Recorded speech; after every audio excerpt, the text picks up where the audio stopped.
खरं तर UDID card त्यांनी सक्तीचं केलं.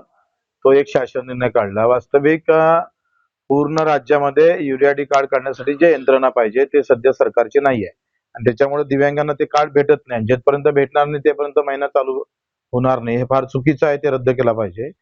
आणि दुसरं आहे का तात्पुरतं प्रमाणपत्र ते सर्रास सगळ्याला दिलं जातं. वास्तविक 40% वर दिव्यांगाचं प्रमाणपत्र भेटलं म्हणजे तो लाभासाठी पात्र होते. आतापर्यंत 50-60 वर्षात ही स्थिती होती. त्याच्यावरही काही खोडतोडपणा करून मुद्दामून तात्पुरते प्रमाणपत्र अपंगांना दिव्यांग बांधवांना ते बंद केले पेन्शन योजना. याच्या विरोधात आम्ही आंदोलन 19 तारखेला ठेवलंय.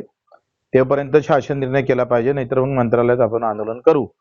या सगळ्या संदर्भात शिंदे साहेबांनी सुद्धा दिव्यांग सचिवाशी बोलणं झालं. फोनवर ते बोलले. त्यांनी सांगितलं की मुख्य सचिवाकडे मी फाईल नेतोय आणि हे GR 2 रद्द करतो. नाही केले तर आमचं आंदोलन पक्का आहे.